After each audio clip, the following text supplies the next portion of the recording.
for inviting me. Inder asked me to cover the topic of falls and fractures in dementia. And before I start, can I just congratulate Wales and Inder in particular for what you've achieved in Wales. And I'll tell you a little story. Inder's enthusiasm really knows no bounds. And a few years ago, after I'd given a talk at an international conference on the World Fall Guidelines we were developing, I was at the airport and there was a 2-hour delay in the flight. And Inder saw me sitting down and he comes and grabs me, gets his computer out, shows me all the data that's been doing, and he's questioning me for 2 hours about how we can improve the falls and fractures and combine them both. And it's great to see that actually what we discussed, a lot of it has been put into place. So congratulations, Linda, and all the other people you've worked with. I'm really in awe about what's been achieved, so well done. Okay, so falls and fractures in dementia. These are my disclosures. So, I'm going to make it a little bit interactive at the beginning. So I want you to answer this question. What proportion of people with dementia fall each year?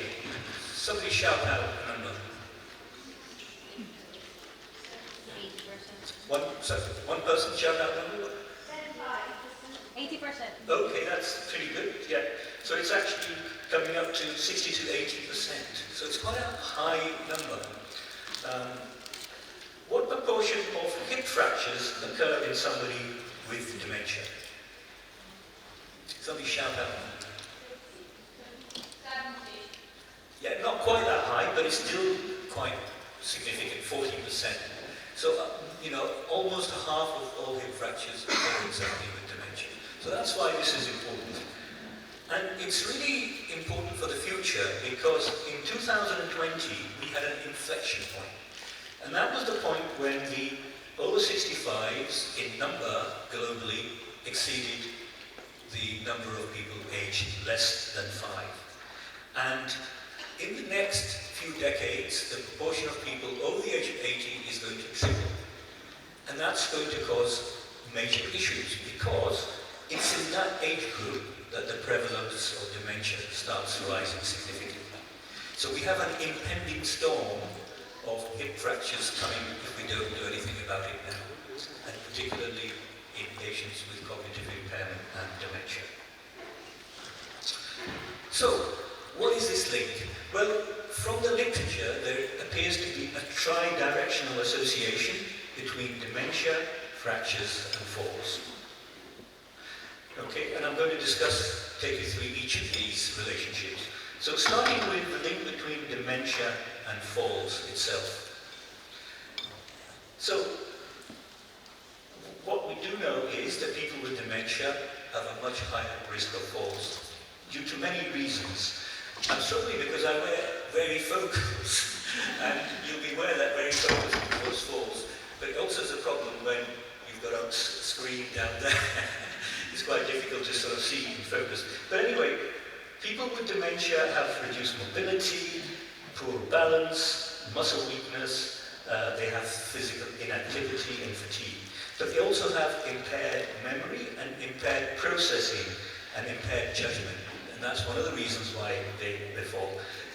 Especially if they have poor vision, they can have visual misperception, and hearing problems is also associated in dementia with an increased risk of falls per se. People with dementia often wander, they have delirium and impulsive, and that also causes the risk of falls. Then there are associated mental health issues with dementia, which are associated with falls, and of course there are lots of medications, and many of those medications might increase the risk of falls as well. And then there is environment and clutter that often people with dementia live with.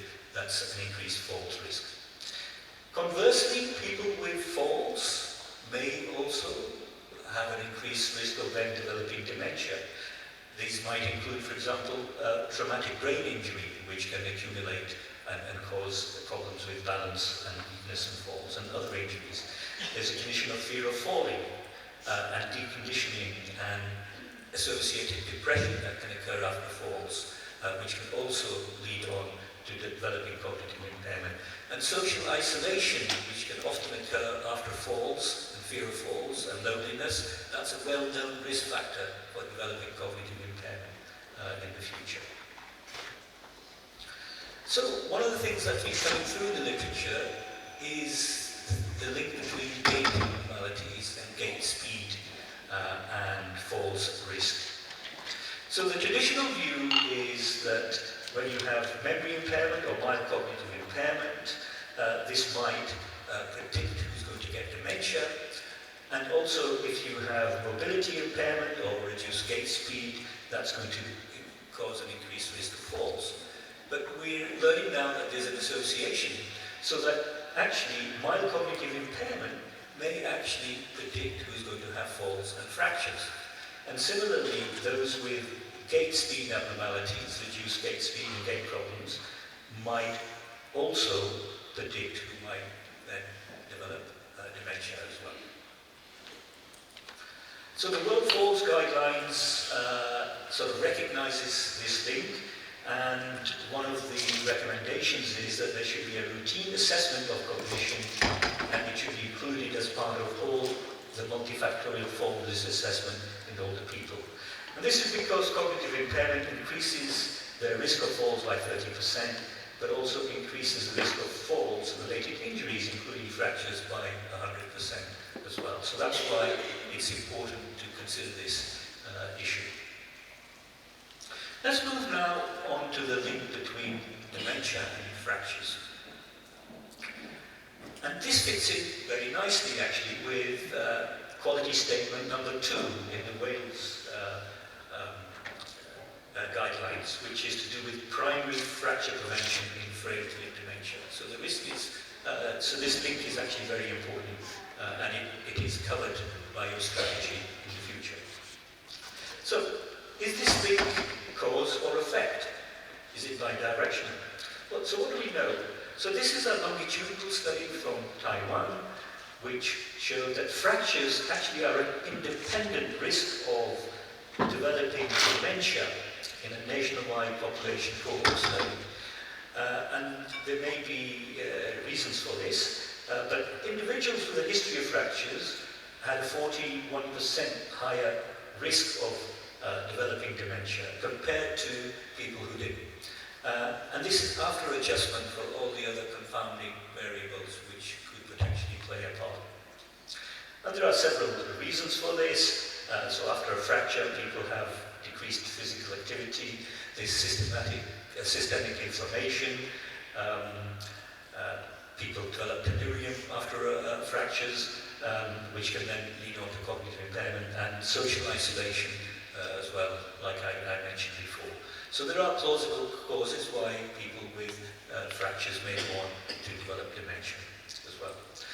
But there are also some fascinating biological plausible mechanisms, and there have been a couple of recent really nice reviews, and I would recommend this if you're interested in this topic. The first review is by Wang and this is a really nice paper which summarizes the evidence. As an example, oxidative stress that can occur after a fracture can lead to subarachnoid oxygen, which can cause neuroinflammation and endothelial dysfunction in the brain. And this may be one way how this link might be apparent. And a really nice, another paper is by Ruggiero, and this discusses this link in further detail. They looked at 35 different studies. As an example, neuropeptides such as neuropeptide Y and leptin are involved in the brain-to-bone link, and hypothalamus appears to play an important part in this. And conversely, osteokines such as osteocalcin can cross the blood-brain barrier, and this can be a way of the bone-brain link as well. And then there's a fascinating emerging story about the gut microbiotica. So we've got this gut-brain link, and we've got the gut-bone link. And this may be another linking mechanism, how there may be a link between the bone and the brain as well. And finally, we of course know that falls are a very important risk factor for fractures, and the World Fall Guidelines and the new UK falls, NICE guidelines, recommend a multifactorial risk assessment for this in reducing fractures. And we were a bit worried about this in the EU GMS, the European Geriatric Medicine Society, because a few years ago there was a divergence between bone specialists who ignored falls and fall specialists who ignored bone. And we were very strong, and we had the support of a lot of international organizations that actually both are very important. So we shouldn't polarize into these two arms, but we should think about them both together. And of course, multifactorial assessment is very important. Things like, for example, medical assessment to rule out orthostatic hypotension is very important. Exercise for balance training and muscle strengthening is very important. But little things, Hinda was very keen I present this data, so little things can be very important. In Nottingham a few years ago, we had a one-year waiting list for cataract operation. We got some funding to do a randomized controlled trial where half had their cataracts done within a month. And we didn't know what it would show, so I'll go back. But what we found was falls were significantly reduced by 33%. But here's the thing, fractures were reduced significantly by 77%. And that's better than any bisphosphonate data that's out there. So little things like identifying orthostatic hypotension, deprescribing, or picking up cataract can be really important as well. And then the final two slides, I want to make clear that just because you've got cognitive impairment and dementia, it doesn't mean we shouldn't treat. We should treat. And I totally agree with Anthony that an infusion of zoledronic acid can be very helpful in that situation. So in geriatrics, we often give this when people are in as an inpatient with lots of different things. And we know that from this pivotal data that some of the patients, instead of having annual injections for 3 years, only had it for 1 year. For some reason, they didn't have numbers 2 and 3. But the fracture reduction was the same as if they had 3 years. So even if you give one infusion, you might have fracture reduction carrying on for a few years. So it's very important. And finally, just because they've got cognitive impairment, we shouldn't deny them necessarily about anabolics. Okay, so it's really important, and Anthony made the point, and no, I think Kaz made the point that the imminent fracture risk is very important to consider, and if you've had a fracture, the fracture rates are highest in the first 2 years, so we shouldn't necessarily, and I've got plenty of patients with cognitive impairment and dementia who've got partners who can give the injections, and it works quite well. So, to summarize, dementia, falls and fractures have a tri-directional relationship. Cognitive impairment can be a predictor for future falls and fractures, and there needs to be collaboration between the bone health and the mental assessment services. Cognitive impairment in dementia patients should not be denied fracture prevention measures, including falls prevention, exercise, but also pharmacological treatments.